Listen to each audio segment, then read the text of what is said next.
আসসালামু আলাইকুম ওয়া রাহমাতুল্লাহি ওয়া বারাকাতুহু। প্রিয় দর্শক, আজকে কথা বলবো বাংলাদেশ সেনাবাহিনীর জন্মলগ্ন থেকে আজ পর্যন্ত তাদের ইতিহাস নিয়ে। সেনাবাহিনীর কিছু গৌরব উজ্জ্বল কার্যক্রম আপনাদের সামনে তুলে ধরবো, আবার তারই মাঝে কিছু গাদ্দার, কিছু ব্যর্থতাও আপনাদের সামনে প্রকাশ করব। শুরুতেই আমি চলে যাই জেনারেল ওসমানীকে দিয়ে। বাংলাদেশ যেখানে স্বাধীনতা অর্জন করেছে, ভারতের কূটচালের কারণে জেনারেল ওসমানীকে সর্বোচ্চ সম্মান বাংলাদেশ দিতে পারেনি।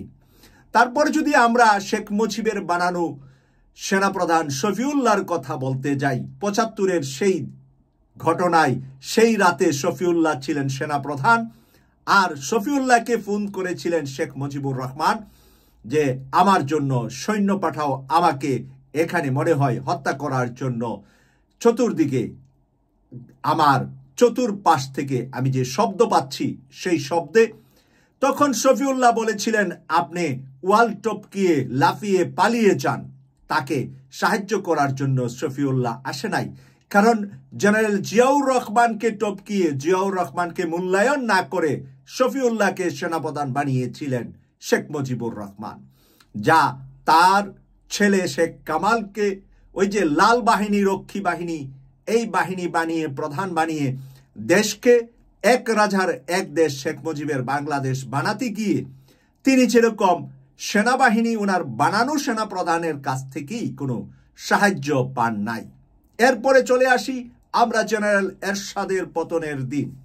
৯০-এ এরশাদের পতনের দিন আমি স্কুল পড়ুয়া হলেও আমি ছিলাম সেই রাজপথে এরশাদ বিরোধী আন্দোলনের একজন কর্মী।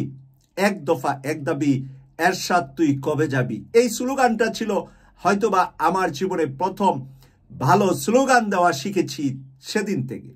সেই জেনারেল এরশাদ নুরুদ্দিন সাহেবকে সেনাপ্রধান বানিয়েছিলেন।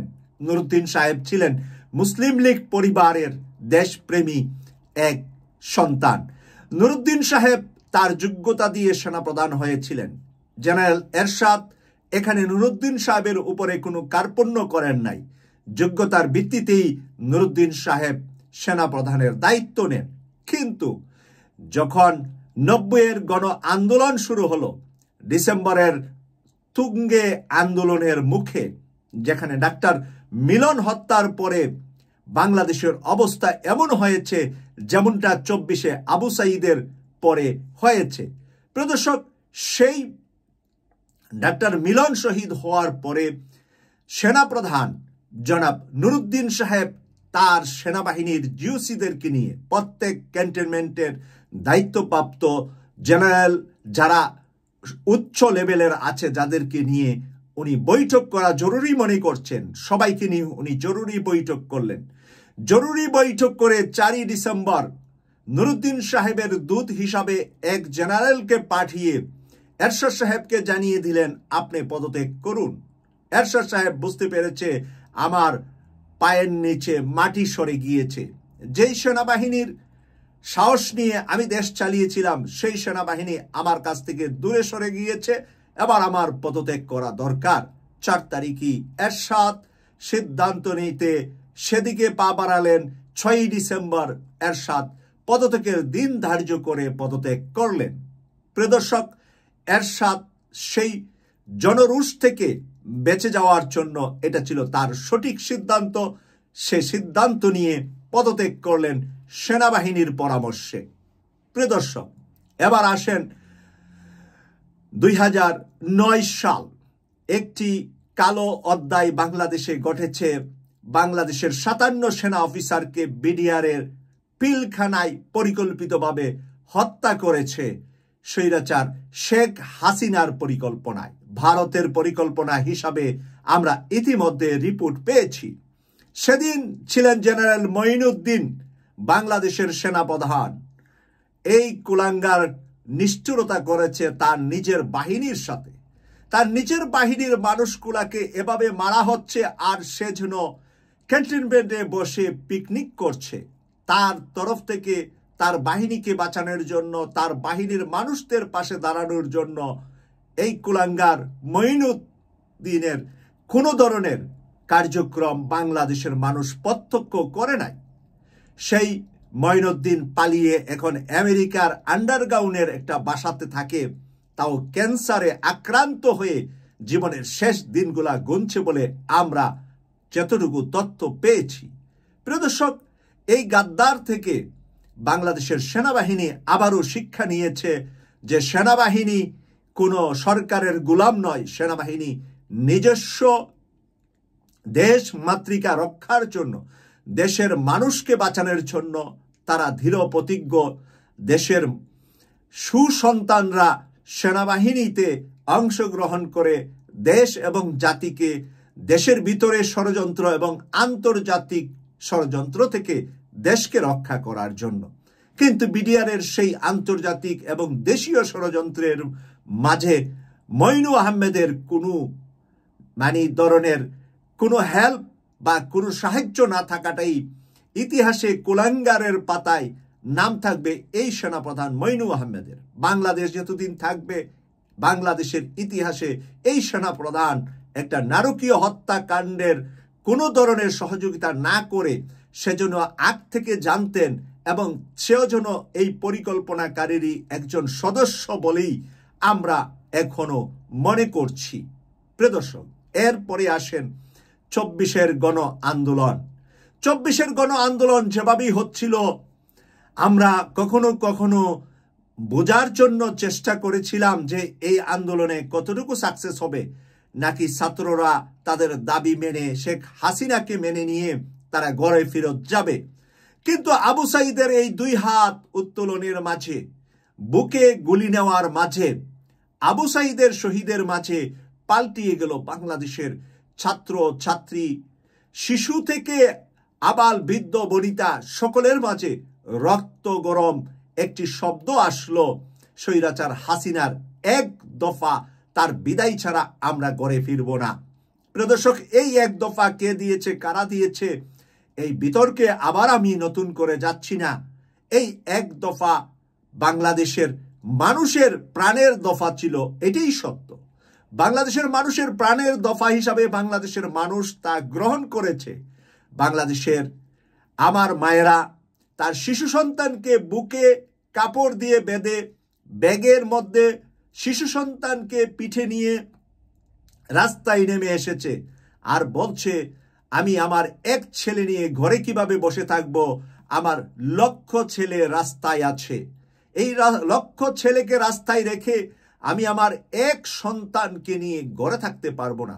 এই তরুণী মায়েরা যেই স্লোগান দিলেন, যে আওয়াজ দিলেন, সেই আওয়াজ টেকনাফ থেকে তেতুলিয়া, রূপসা থেকে পাথরিয়া পৌঁছে গেল দ্রুততম সময়ের মধ্যে। আন্তর্জাতিক অঙ্গন থেকে আমাদের মতন ছোট বড় যারা কথা বলছি, আমরা সকলেই সোচ্চার হলাম মাঠে জনতাকে থাকার জন্যে। মাঠে জনতাকে শুকনা খাবার নিয়ে কুমিল্লা থেকে, রাজশাহী থেকে, খুলনা থেকে, বরিশাল থেকে, সিলেট থেকে ঢাকার পথে আসার জন্য 4 তারিখে আমি ঘোষণা দিয়েছিলাম। আমি অদম মানুষটাও সেখানে অংশগ্রহণ করার জন্য বলেছিলাম, সামনে যত বিপদ পড়বে, সামনে যদি মুসিবত পড়ে, হাতে একটা করে লাঠি রাখবেন, শুধুমাত্র নিচের অংশটা শেষ করে দিবেন, শুধু মাথাটা ঠিক রাখবেন, যাতে করে বাকি জীবন মনে রাখে যে এই আন্দোলনে শহীদ আবু সাঈদের সাথে আপনারা আছেন এবং শহীদ আবু সাঈদের উত্তরসূরি ছাড়া তারা আমরা মাঠে আছি, আমরা দেশকে বিজয়ী করব।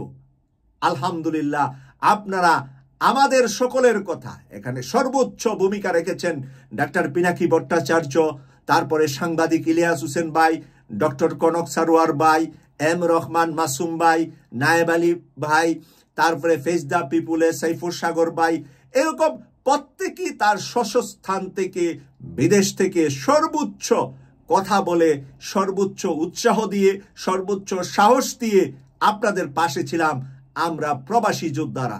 প্রিয় দর্শক, প্রবাসীরা রেমিটেন্স বন্ধ করে দিলেন, সকল টাকা পয়সা দেশে পাঠানো বন্ধ করে দিলেন। তারই মাঝে এই স্বৈরাচার শেখ হাসিনা আর কোনো উপায় খুঁজে পাচ্ছিলেন না।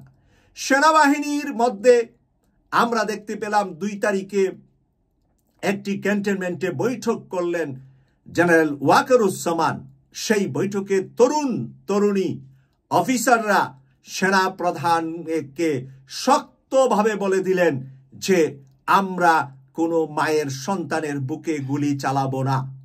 এবং একজন কোরআনের তেলাওয়াত করে জালিমের পক্ষে নেওয়া যাবে না, সেই তেলাওয়াত শোনালেন একজন তরুণ আর্মি অফিসার।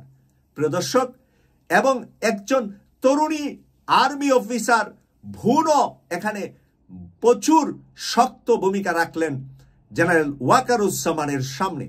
আমরা দেখতে পেলাম গর্জে উঠেছে 24-এ আমাদের সেনাবাহিনীর ক্যান্টনমেন্টের 95% আপ টু বটন সবাই চলে আসলো শেখ হাসিনার বিরুদ্ধে। জেনারেল ওয়াকারুজ্জামান এই সেনাবাহিনীর এই মনোভাব দেখে তিনি সিদ্ধান্তটা জানিয়ে দিলেন শেখ হাসিনাকে, এবার আপনাকে পদত্যাগ করার জন্যই সামনে আগাতে হবে, পিছনে যাওয়ার কোনো সুযোগ নাই, আপনি পদত্যাগের দিকে এগিয়ে যান। কিন্তু তারপরেও এই শঙ্কুনি সাপ, এই সাপ কিন্তু ফনা তুলেছিলেন সেনাবাহিনীর বিরুদ্ধে, মাঠে যাওয়ার জন্য বারবার চেষ্টা করেছিলেন, ভারতীয় সেনাবাহিনীকে আসার জন্য আমন্ত্রণ জানিয়েছিলেন। আন্তর্জাতিক অঙ্গনের ভয়ে ভারত সেখানে সেইভাবে সরাসরি সেনাবাহিনী না পাঠালেও আভ্যন্তরীণভাবে তাদের সৈন্য বিভিন্নভাবে বেনামে পাঠিয়ে আমাদের মাঝে অনেক রক্তপাত ঘটিয়েছে 5 তারিখ পর্যন্ত। কিন্তু সর্বশেষ 5 তারিখ রাতে আমরা দেখতে পেয়েছি এয়ারপোর্টে প্লেন ভরে দৌড়িয়ে দৌড়িয়ে পালিয়ে যাচ্ছে ভারতীয় সেনাবাহিনী, ভারতীয় বাহিনী, যারা আমাদের দেশে খুন আর গুম করেছিল অসংখ্য মানুষকে। প্রিয় দর্শক, আজকে আমরা দেখতে পেলাম ভারতের মাঝে কাশ্মীরে এক দিনে কয়েকজন সন্ত্রাসী, তারা নাম দিয়েছে যে কয়েকজন সন্ত্রাসী মিলে 26 জন পর্যটককে হত্যা করেছে। 26 জন পর্যটকের হত্যা দেখে ভারত এখন দিশেহারা, বলছে পাশের দেশ পাকিস্তান থেকে করা হয়েছে। প্রিয় দর্শক, আমরা জানি না এটা পাকিস্তান করেছে না ভারতের অভ্যন্তরীণই তার শত্রু তৈরি হয়েছে। কারণ নরেন্দ্র মোদী ভারত থেকে বাংলাদেশকে যেভাবে খান খান করে দেওয়ার জন্য পরিকল্পনা করেছে, আজকে তার দেশের ভিতরে তার দেশ খান খান হয়ে যাচ্ছে, তাই তারা দিশেহারা। আমরা আবারও বলছি, অন্যের উপরে যারা জুলুম করবে সেই জুলুমকারীদের শাস্তি এই জমিনে, এই আকাশের নিচে, এই জমিনের উপরই হবে। এবং তা শেখ হাসিনা এখন তিলে তিলে দেখছে।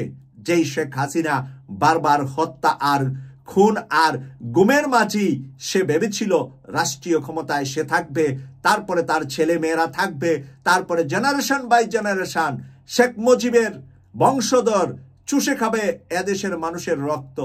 কিন্তু আজ এদেশের মানুষের ভয়ে পালিয়ে বেড়াচ্ছে তারা পৃথিবীর বিভিন্ন প্রান্তরে, যাদের চেহারা জনগণের সামনে দেখাতে পারছে না ভয় আর আতঙ্কে।